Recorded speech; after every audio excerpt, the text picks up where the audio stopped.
Estos estudios, nuestra invitada que representa a la Escuela Dan de León y que vamos a estar conversando con ella con relación a los temas que tienen que ver con esta escuela en este micro especialmente dedicado a la Escuela Dan de León. Está con nosotros Erika Schwendt.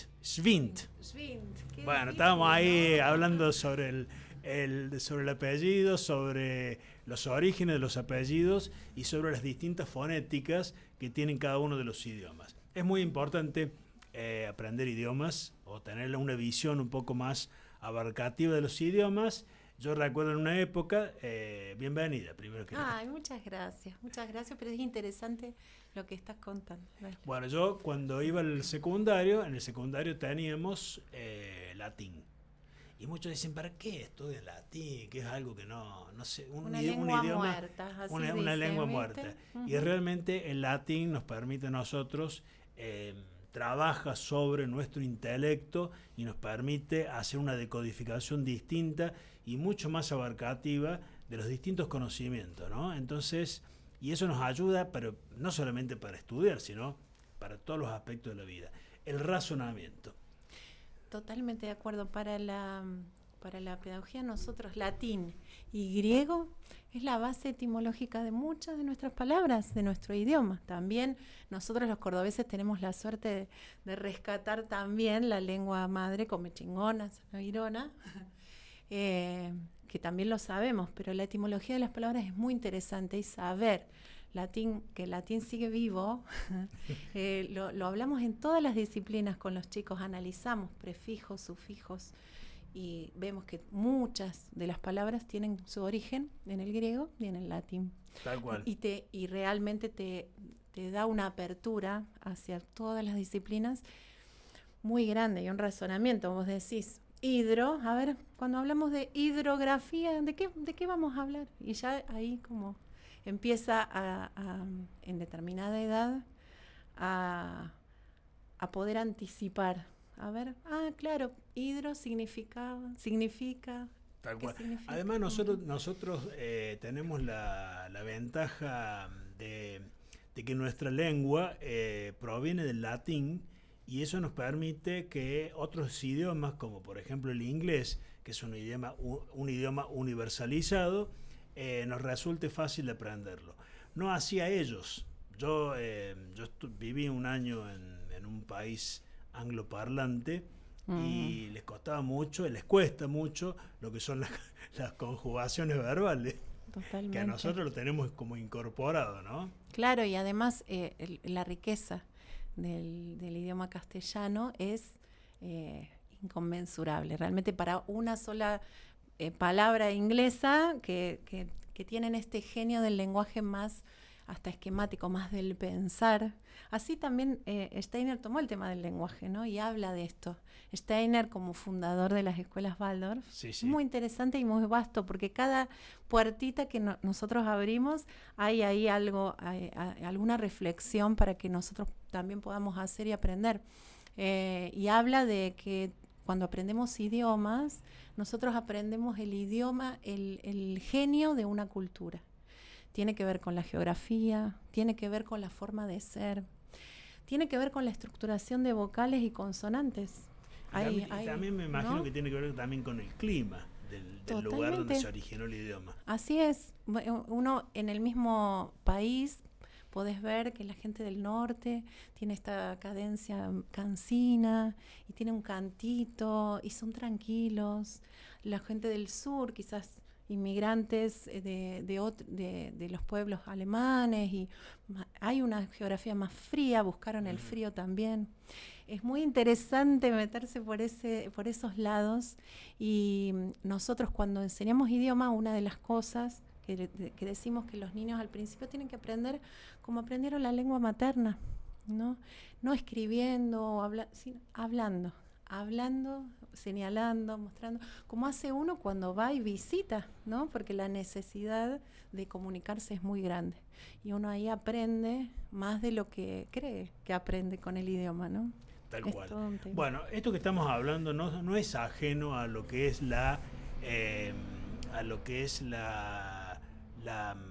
la política de la Escuela Dandelión, puntualmente lo que es, esto tiene que ver con lo que estábamos hablando fuera de micrófono, que son los aprendizajes y un poco la curiosidad que tenemos, porque en los 3 o 4 micros que ya hemos tenido con ustedes, uno de ahí se desprende una riqueza. Y por supuesto que es casi socrático, nos quedan, superamos muchas dudas y muchas cosas que no conocemos, pero nos generan otras. Sí. Es decir, es medio como que uno tiene ganas de conocer más. Sí. Y bueno, estábamos hablando fuera de micrófono, ¿cómo es? Vos sos, ¿quién es Erika Svindt o cuál es la función que cumple Erika Svindt? Gracias, soy maestra, soy mamá, soy muchas cosas, ¿no? Pero en la Escuela Dandelión soy maestra de educación primaria. Yo me formé en Buenos Aires hace muchos años con la educación tradicional. Sentía que había algo diferente que hacer con los niños, que no era solo lo que me enseñaban en el profesorado, pero tenía mucha vocación. Así que era la reina de mi sala cuando entré de suplente por primera vez, allá hace como 30 años ya.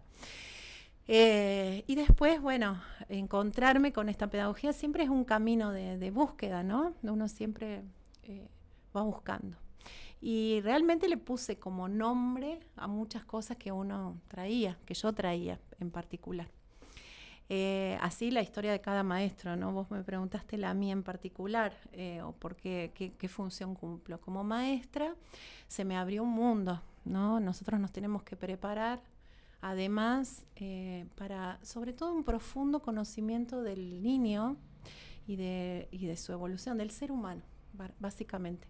Eso es lo que más me interesó de la pedagogía, porque una cosa es lo que la pedagogía tradicional propone, que es los valores imperantes del momento son los que tratamos de enseñarles a los niños a través de la escuela. De hecho, la escuela en su origen fue un poco así, ¿no? El sentido era prepararlos para lo que necesitábamos de ellos. Steiner apunta a otra cosa. Conozcamos al ser humano, que no viene como una tabula rasa, se decía, ¿no? En aquellas épocas de nacimiento de la escuela, sino que somos seres humanos. Es más, él habla de seres espirituales, ¿no? Teniendo una experiencia terrena, y hay mucho que sucede en este devenir hacia el adulto. Entonces, ¿qué trae este niño? Es un enigma, ¿no? El ser humano es un enigma. Y acompañamos ese crecimiento a través de la enseñanza. Y en concreto, bueno, es como decíamos, ¿no? Les mostramos el mundo. El maestro le muestra al niño, le abre las puertas, fundamentalmente del mundo social y del mundo natural. Si lo vas a reducir, es a eso. Y en eso está el lenguaje, está la matemática, están todas las disciplinas. Vos le estás mostrando este mundo en el cual pisaste primero, ¿no?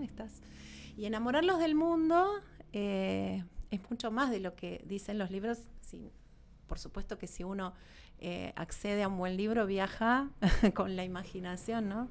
Pero ahora nosotros es como que cada vez nos cuesta más mostrarles el mundo, enamorarlos del mundo, porque nosotros mismos no lo estamos descubriendo, ¿no?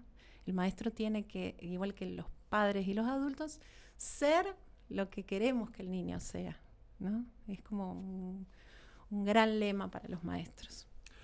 ¿Cuán adelantados están los niños respecto a los adultos hoy? Lo pregunto esto porque esta mañana estaba subiendo una crónica de una actividad que hubo acá en el espacio infantil Campanita, que es como una guardería municipal. Sí, conozco. En el cual fueron los odontólogos del centro de salud a dar una pequeña charla ahí a los chiquitos que son 3, 4, 5 años o menos, no menos, sobre lo que es higiene bucal, cepillado de dientes. Y a mí también he tenido la experiencia sin ser docente, pero sí de hacer guías turísticas por las reservas Saldaninchín a chicos de segundo grado. Entonces medio como que hay que explicarle. Pero uno se da cuenta, o yo tengo la sensación de que los chicos ya nos tienen picado el boleto, para decirlo en criollo. Es decir, cuanto más chicos sean, es como más evolucionados están. ¿Qué opinas vos respecto de eso y qué podemos aprender de los niños? A mí si hay algo que me han enseñado los niños es a no confundirme con el envase, ¿no? Digo, nosotros somos más que eso, mucho más que eso, y a veces pensás que no podés aprender nada de un niño de 3, 4 años, y a veces desde su sabiduría que tienen, te hacen preguntas que realmente uno las puede tomar. Yo siempre digo, como maestro, vos lo podés tomar de dos maneras. O decís, bueno, paso rápidamente la pregunta porque es una niñería, es una tontería, es una pavada, o trato de sacarme el tema de encima, o escucho y veo qué me trae, ¿no? Esa pregunta. Y han sido experiencias maravillosas cuando te rendís a la experiencia. Incluso si a veces, yo digo, cuando los niños están entre 10, 11 años, que están muy provocativos y te hacen esas preguntas que te hacen tambalear, estar como muy seguro de dónde y qué, ¿no? Entonces, a veces sí hay que ubicarlos en cuanto al respeto, cómo te estás dirigiendo, Sí, sí. ¿no? Es como decir, no, esto así no, pero después quedarte pensando con lo que te trajeron. Una vez, a mí me pasa, viste, no sé si sabían que los maestros acompañamos a los niños a lo largo de su escuela primaria. Los recibimos en primero y vamos... Eso es en el Dandelion. Sí, en las escuelas Waldorf. Sí, eso lo comentamos.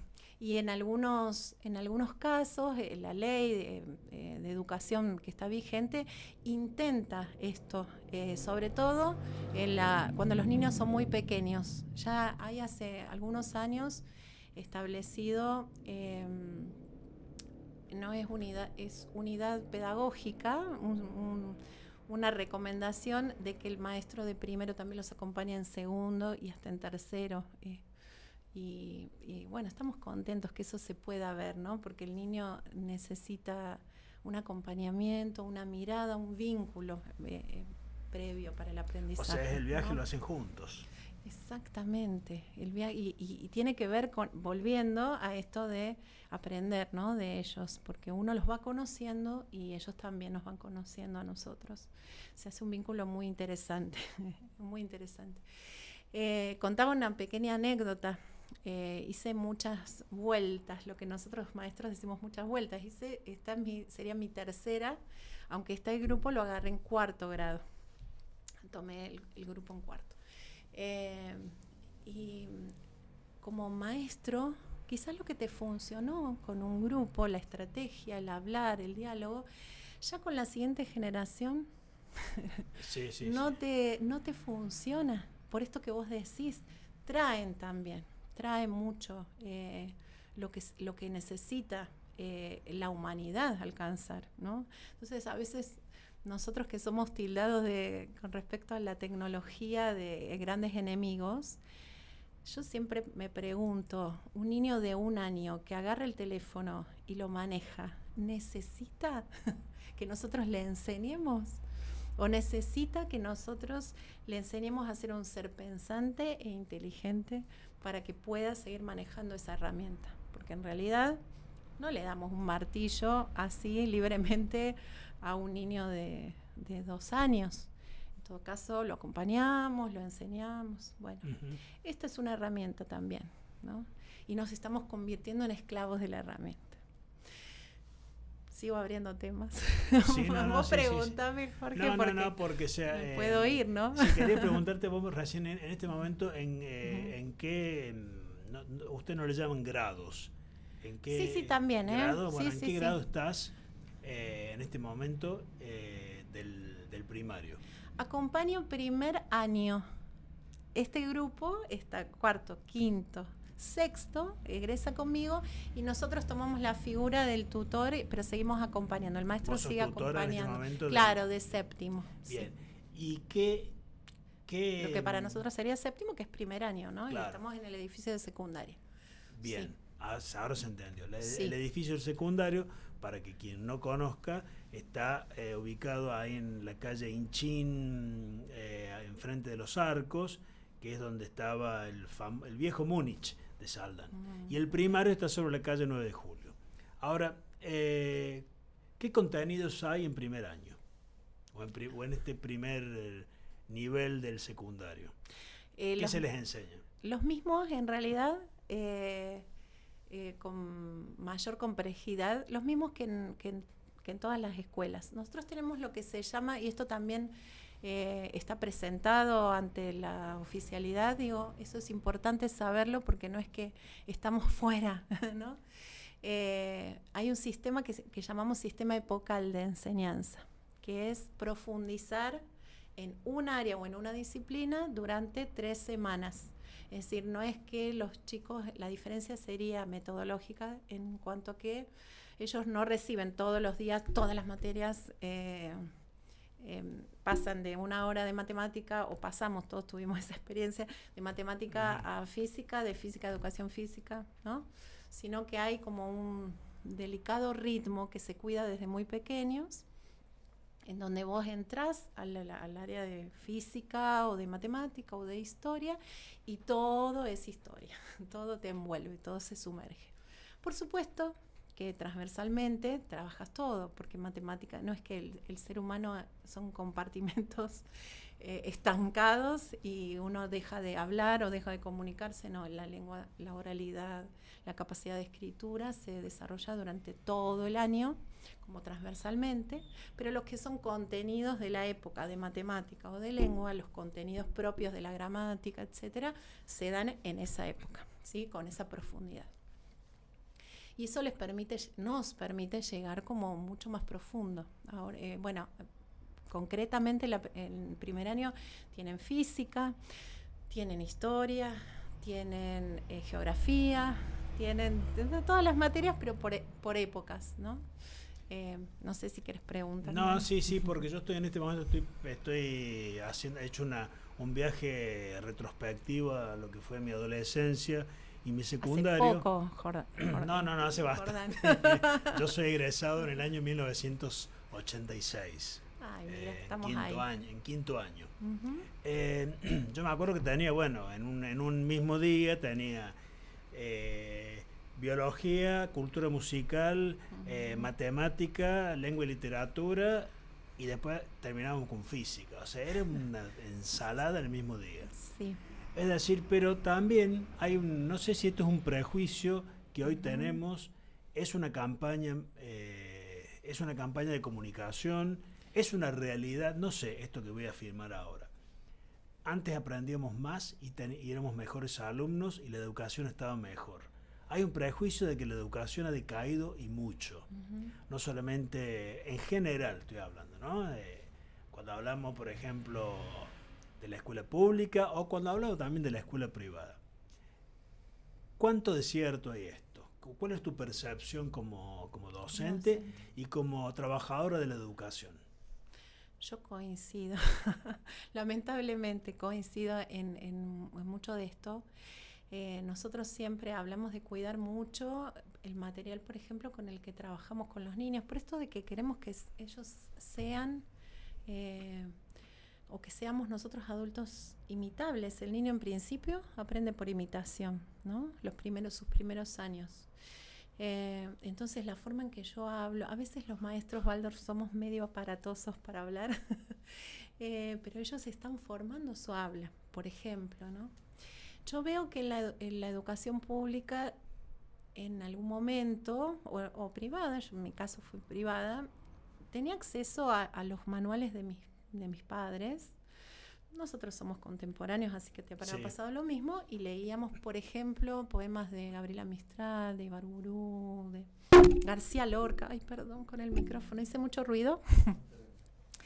De García Lorca, y realmente eran una inspiración. El arte era una inspiración para el alma. En algún momento quisimos hablarles a los niños en el lenguaje que nos parece que es un poquito más infantil. Si bien es cierto que necesitan una musicalidad, ningún niño, si vos le recitas un poema de García Lorca, por supuesto no de los temas que hablen de la muerte, ¿no? Pero hay poemas muy sencillos en cuanto a temas o contenidos, porque los grandes poetas hacen maravillas hablando del ritmo, del sol, de los 70 balcones y ninguna flor, ¿no? Y el niño va creando sus imágenes y no está preguntándose qué querrá decir. Escuchan la musicalidad como si fuera un cuento, ¿no? Pero a su vez enriquecen su vocabulario, su lenguaje, su pensamiento. Y esto, a medida que uno conoce esa evolución, por lo menos en nuestra pedagogía, cuidamos mucho de que la narrativa vaya teniendo complejidad. No le puedo contar la historia de Julio César de la manera que yo la quizás contaba sobre Roma o sobre Egipto en 3º o 4º grado, ¿sí? Eso lleva mucho estudio. Me parece que nosotros hemos tratado de llegar a niños y adolescentes un poco subestimando la capacidad que tienen, ¿no? Y esto nos ha pasado en todo, hasta en los valores. Creo que tenemos una profunda crisis en la educación, pero hay muchos que pensamos diferente y nos nucleamos buscando una mejor educación para nuestros hijos, ¿no? Entonces yo recomiendo, hay cosas que están al alcance de la mano de cualquier madre o padre, o de cualquier maestro, que no sea de la Escuela de Pedagogía Waldorf, sino que sea de Campanitas, y los invito a leer, a contarles un poema, a contarles cuentos. Yo creo que ahora me pongo a contarles a los chicos de 7º cuentos que escucharon quizás de los hermanos Grimm en 1º grado, y se quedan, son los mismos niños que se rinden, o me pongo a contarles un cuento a ustedes y se van a sorprender, ¿no? Lo mismo el arte, lo mismo, porque uno está contando con fascinación la historia de la humanidad. Sí, además, bueno, a mí me leían y me contaban cuentos siempre, y como en esa época no había televisión, no había celular, o sea, a dormir la siesta, y como era chico y no dormía la siesta, me ponía a leer libros. O sea, entonces yo eso lo valoro, porque en ese momento no quería. Claro, pasa eso. Un chico de 7, 8 años no quiere que lo encierren a dormir la siesta. Quiere salir a jugar, a chivatear, etc. Sí, sí. Bueno, en el mejor de los casos, sí. A veces es tomar el celular y miro el mundo a través de una pantalla. Porque también hay esta idea de que cada vez tenemos más acceso a más información y cada vez sabemos menos. Hay como también una idea que es un tema que hay que problematizarlo, los medios tenemos que problematizarlo y no entregar las cosas masticadas, sino justamente todo lo contrario, para poder tener ciudadanos que tengan criterio crítico, es decir, un pensamiento crítico y que ejerzan que se planteen todo el tiempo, ¿no? Que las cosas no están bien y que lo problematicen, ¿no? a la realidad. Bueno, es un poco la tarea que tenés vos y que tienen todos los docentes hoy. Nosotros cuando presentamos un contenido, no importa cuál fuere, lo primero que hacemos es contar algo, una historia, muchas veces verídica, o sea, cuando son más grandes, a medida que son más grandes, pero siempre la imagen primera, aunque sea un contenido de matemática. Cuando vos al niño le contás algo, por eso traía un ejemplo como para que se den una idea de cómo es. Cuando vos al niño le estás contando cómo nació la fracción, es muy distinto que vos le digas, una fracción es esto, esto y esto, como en algún momento nos enseñaron a nosotros, a que le digas, bueno, mira, pasó esto, y llegó si quieren se los cuento. Sí, por favor. ¿Quieren que los cuente? Así, Sí, me muero de ganas, por realidad. Nos vamos a ubicar en el antiguo Egipto. Los voy a llevar allá. Calor abrasador, el desierto ya era un mar de oro, pero se confundían el cielo y la tierra porque nada había ante los ojos de dos personajes, dos hermanos. Ellos se dedicaban al comercio y atravesaban un desierto para repartir su mercancía. En ese momento eran cereales, eran grandes cultivadores los egipcios, ¿no? Tenían esos cereales alrededor del río Nilo y conocían tanto la crecida del río. Bueno, pero ellos se dedicaban a comerciar. Volvían de esa actividad hacia su pueblo, atravesando el desierto con su camello. Estaban muertos de hambre y muertos de sed. Les quedaba poco, verdaderamente se habían quedado muy cortos con las provisiones, con los víveres. Cuando estaban comentando que ya estaban preocupados, divisan ahí una fruta colgando de un árbol porque ya faltaba muy poquito para terminar el trayecto en el desierto. Encuentran una sola. Bueno, ahí nomás el hermano mayor la saca, la desprende, saca su cuchillo fabricado y la corta.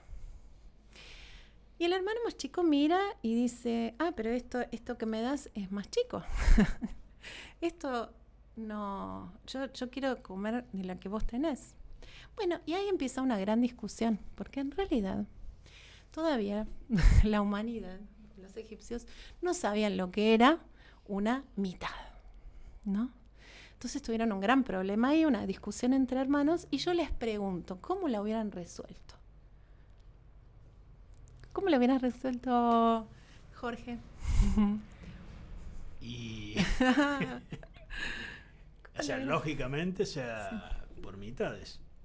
Lógicamente. Por mitades. O también te puedo plantear, por ejemplo, lo que yo lógicamente hago con cómo les doy de comer a mis animales. Ay, mira, qué interesante. Depende del tamaño, a uno le doy un poquito menos y a otro le doy un poquito más, de acuerdo al tamaño. Es el criterio que yo utilizo para alimentar a mis perros, por ejemplo. Bueno, ahí cuando vos parás ese relato en la clase, a mí me ha pasado que empiezan a dar esas respuestas, ¿no? Ya tienen el concepto de mitad, aunque intuitivamente, aunque no lo conozcan todavía. Sí, Les sí. pasa lo mismo que pasó a la humanidad. Los egipcios descubren los quebrados o las fracciones por una necesidad, ¿no? Entonces ellos empiezan a contestar. Hasta, vos trajiste a los animales, ellos también hablaban. ¿Y el camello? El camello también estaba muerto de hambre. Cuando daban sus respuestas. Es un ejemplo de cómo después el maestro toma eso y comienza, pero ya ellos ya saben cuál es la idea o la cualidad que tiene la fracción, que todo va a ser en partes iguales para que sea justo. Ese entero, esa fruta, yo la tengo que partir en partes iguales. ¿Y cómo hago? ¿No? Entonces, ahí se va desarrollando a lo largo de los días y con profundidad el concepto de fracción. Pero no como esto es así, ¿no? Sino partió de esta necesidad, ¿cómo lo resolverías? Y la mayoría saca, digamos, la conclusión de que la fracción es una división, ¿no? De un entero y que es en partes iguales. La clase va siguiendo, pero no se le olvidan más esa cualidad. Y lo interesante es que vos ahí abriste el juego, porque vos lo que me acabas de contar con tus animales tiene que ver con la proporcionalidad, ¿no? Una relación de dos magnitudes. Vos después podés seguir profundizando entre los niños que quizás ya me plantearon eso, ¿no? Otros que recién están entendiendo lo que es un entero, una parte entera y necesita.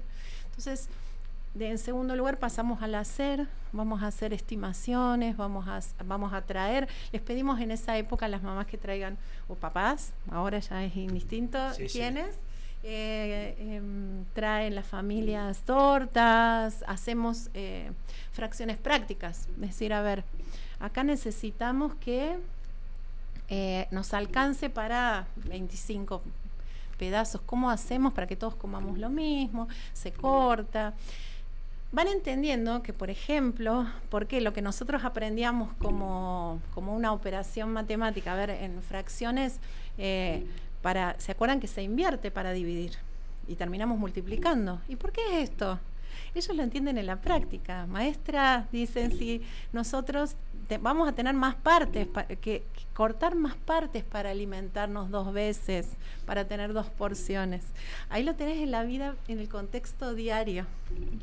Ellos se van dando cuenta porque después cuando vos vas al intelecto y al pizarrón y les explicás que la división de fracciones es una multiplicación, entienden mejor el porqué, porque ya lo vivieron, lo experienciaron, ¿no? Bueno, de ahí más, pero se desarrolla de esa manera. Cualquier contenido, desde la historia, lo mismo. No es lo mismo que yo te cuente todos los hechos para que vos memorices, a que te cuente la historia de cómo San Martín estuvo exiliado, por qué se fue a Francia, pero te la cuente desde la historia de Merceditas, de sus nietos, ¿no? O sea que acá el jardín de infantes, los jardines de infantes ahora, en la previa, o el 17 de agosto, en la previa, ellos caminan hasta la reserva Sadaninchín a través de la montaña, y atravesar la montaña es el equivalente a lo que hizo San Martín cuando hermoso. Cuando cruzó los Andes. Y eso me parece que no se los olvide más. Claro, porque lo ven y seguramente que después cuando estudien del monte y se acuerden de lo que todos los días, porque todos los días nosotros, incluso en la ciudad, bajadas, subidas, cómo es esta geografía que es distinta a la de un pampeano, ¿no? Qué es bueno, como ¿no? hermoso. Por eso te digo que los niños tienen llevan eso dentro y preguntan. Una vez me pasó que fui a una granja acompañando un jardín y me causó mucha gracia porque les estaba mostrando a los pavos. Entonces uno desplegó todo su plumaje precioso y entonces el guía les dijo, bueno, es un pavo real. Ese es un pavo real. Entonces hay pavos comunes. Si ese es real, había otros que eran súbditos, ¿no? Era como esas preguntas y vos decís, de todo se aprende. Es en ese asombro que el niño tiene, hay que tomarlo inmediatamente y decir, bueno, a ver, ¿cómo es esto? ¿Hay pavos reales? ¿Por qué se les llama pavo real? Y ahí, porque hay una necesidad de ellos, ¿no? No es que yo le quiero enseñar lo que yo quiero, fue una pregunta de ellos mismos. Así que bueno, los vamos acompañando en ese proceso. Erika, muchísimas gracias por haber venido, y está muy bueno esto. Obviamente que son temas que siempre quedan inconclusos, sí, afortunadamente, sí, porque van abriendo otros debates, y ojalá que podamos lograr esto que nosotros los adultos, hoy tenemos responsabilidades, ya sea en una radio, en un gobierno, en un aula, es un deseo, ¿no? Recuperemos todo lo que de niño hemos perdido. Así es, pero un poco esto que vos me estás contando, o me pone muy feliz que los docentes de Campanita o de las distintas instituciones que no son Waldorf también tienen a mano estos recursos, porque vive en nosotros, digamos. Y es hermoso recuperar el juego, volver a enamorarse uno del mundo para poder... Vos hiciste esa caminata ¿cuántas veces? Yo sé que estás con ambiente, te conozco. Y sé que estás con la cultura. Y esta comunicación es educación también, ¿no? Un poquito. Sí, es el granito de arena que ponemos. Así que te agradezco este espacio. Me encanta que lo habiten distintos docentes, porque vas a ver que cada uno tiene como son los seres humanos, tiene su diversidad al hablar, al contar, y es un diálogo. Realmente es un diálogo profundo que podemos establecer siempre. Es un poco para reflexionar, ¿sí? Es un espacio para reflexionar. Muchas gracias.